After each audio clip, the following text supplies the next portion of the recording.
अस्सलाम वालेकुम। कैसे हैं बच्चों आप लोग? ठीक है, यकीनन ठीक होंगे।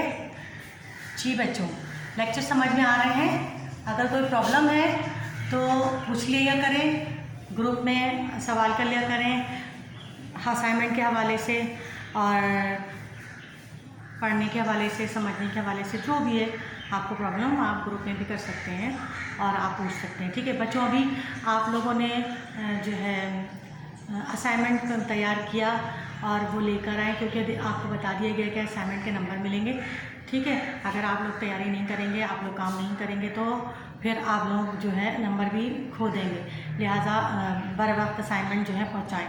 अच्छा, हमने पढ़ा था सर सैयद अहमद ख़ान के बारे में, उनका तारुफ और अज़म जज़म का मफ़हूम।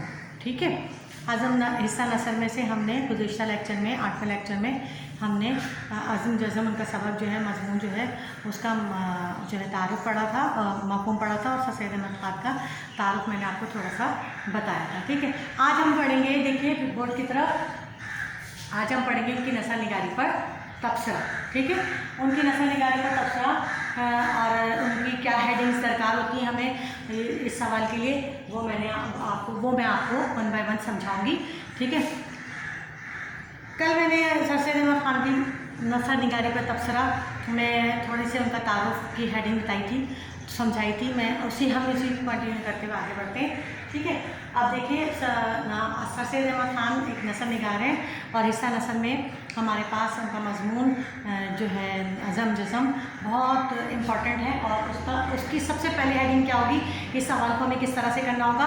देखिए, कभी भी मैंने जैसे बताया था कि किसी की भी नस्ल निगारी या कलाम पर तबसरा हम करते हैं तो तारुफ की हेडिंग ज़रूर डालते हैं, तारुफ डाल दें या इब्तिदाई ज़िंदगी डाल दें, बात एक ही है। ठीक है, तारुफ में आपने क्या लिखना है, जैसे मैंने बताया था कि सर सैयद बैक वक्त अदीब, सहाफ़ी, मुहक़्क़िक़, मुसल्लह, सियासी मुदब्बिर, कानूनदान और अच्छे मुक़र्रिर थे। ठीक है, इस तरह की मतलब 3-4 लाइनें आपने उनके बारे में लिखनी है।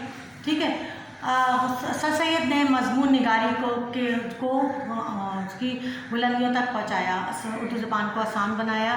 ठीक है, उर्दू की नसर के मौरिस से आला इसलिए कहलाए क्योंकि उन्होंने नसर को सादा और सलीस किया था। सही।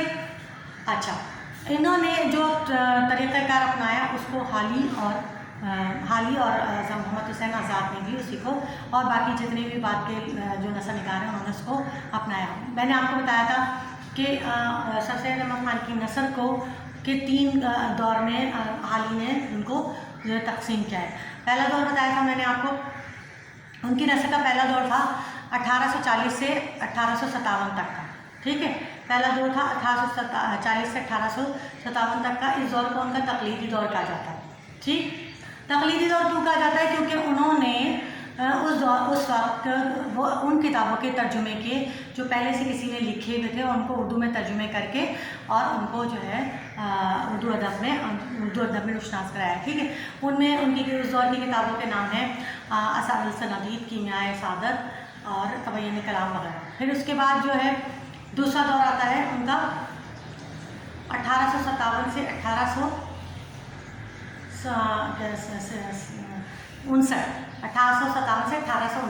और इसमें वो इंग्लैंड चले गए। इस दौर में वो इंग्लैंड चले गया था। इंग्लैंड जाके वो उनके तर्ज तालीम से, उनके तरीक़ेकार से, उनके कल्चर से बड़े मुतासिर हुए, और उन्होंने फिर वहाँ से आकर जो है इस दौर को तो जो है असार सनादीद कहा जाता है। और उन्होंने उस दौर में क्या किया, तो मुतासिर हुए थे, उनकी वसील ख़याली से मुतासिर हुए थे। और उस दौर की तसनीफ़ात में से है, जैसे उनकी तसनीफ़ात में है लाइल मोहम्मडन्स ऑफ इंडिया, तबय्युन कलाम, और ये वगैरह उनकी वो वाली किताबें हैं, क्योंकि वो वाकई में उनसे मुतासिर थे। और उसी दौर में जो है उन्होंने कॉलेज और यूनिवर्सिटी का क़याम किया ताकि मुसलमान भी जदीद तालीम से आमाद हो। तीसरा दौर आता है 1870 से और उनके इंतकाल तक। ठीक है, उसमें उन्होंने जो है क्या किया, उन्होंने इंग्लैंड से वापसी में तमाम किताबों का, वहाँ बहुत सारी किताबों का मुताला किया, उनकी माशरती ज़िंदगी का मुशाहिदा किया, اور ان کے خیالات میں انقلاب برپا ہو گیا. جیسے کہ انہوں نے اسٹیل ایڈیسن کو پڑھا، اسپکٹر اور ٹیٹلر کو انہوں نے پڑھا اور اس کی طرز پر انہوں نے ماہنامہ تہذیب الاخلاق جاری کیا تاکہ مسلمان بھی اس جو ہے اسے بالکل مسلمان بھی اسی طرز تعلیم کو اپنائیں اور زندگی میں آگے بڑھیں. ٹھیک ہے. اور اس دور کے ان کی تصنیفات میں سے ہے اسباب بغاوت ہند، تاریخ سرکشی بکنور وغیرہ. یہ ان کے اس دور کی جو ہے. ٹھیک ہے. آپ نے تعارف یعنی ابتدائی زندگی میں آپ نے ان کے بارے میں تھوڑا سا لکھ دیا. اب ان کا ہے طرز تحریر. سیکنڈ ہیڈنگ ہے طرز تحریر. کیسا طرز تحریر تھا، وہ کس طرح کا انداز تھا، کیا تھا، وہ اس میں آپ نے لکھنا ہے. جیسے وہ عام فہم طرز تحریر تھا ان کا، بالکل سادہ، اور ان کا جو ہے انداز بالکل سادہ اسی طرح تھا جیسے وہ بہت چاہتے تھے کہ جیسے انگریز جو رائٹر تھے اسٹیل ایڈیسن اور ٹیٹلر اور اسپکٹر، یہ ان لوگوں کی طرز پر لکھنا چاہتے تھے اور چاہتے تھے کہ میں مضمون کیوں اہمیت دیتے تھے، مضمون کو اہمیت دیتے تھے. انہوں نے اس دور میں اس طرح کی نثر لکھی کہ اسے حویلیوں سے، خانقاہوں سے، مقبروں سے نکال کر جو ہے درسگاہوں میں اور دفتروں میں پہنچایا.